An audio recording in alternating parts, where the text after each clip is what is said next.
जय जगन्नाथ सांग मैंने झुना गार्डन को आपन को स्वागत। आज आम नर्सरी आनी फूल गछ को किपरि रिपोर्टिंग करवा कई भाव माटी प्रस्तुत करवा से विषय कहबी।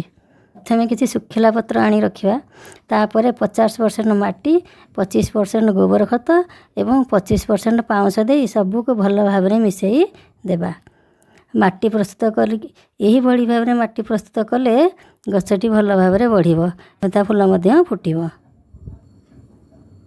कुंडरे सुखिला पत्र देवा द्वारा कुंडटी टिके हल्का रहिबो एवं किछि दिन गला परे से गोटे सुंदर खतरे परिणत हो जहाँ फल आम गछ 2 गुण बढ़िबो।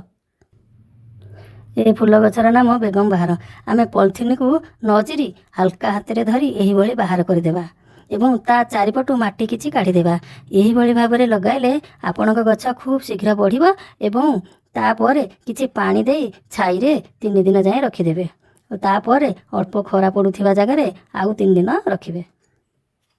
गछटी भल भाव में लागिगला परे आपण दिन को 5 ରୁ 6 घंटा खरारे पड़ुथिबा जगार रखिदेबे एवं गछ लगेबार 15 दिन पर टिके चारिपटू खुसई देबे एवं किछि तरल खत बा चाउल धुआ पानी देदेबे। प्रति 15 दिन को थरे किछि खत एवं चापत्ती गुंड को देबे। देखिबे आपणक गछ सुस्थ रहिबो एवं सुंदर सुंदर फूल मध्य देबो।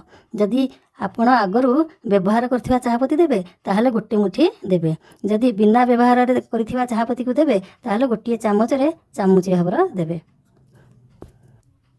एवं गछ मूल किछि हळदी गुंड मध्य देबे जा फल रे फंगस लागिबो नाही। हळदी पानी करिकि मध्य गछरे छिंची पारिबे एवं हळदी पानी को ता गछ मूल रे मध्य देई पारिबे।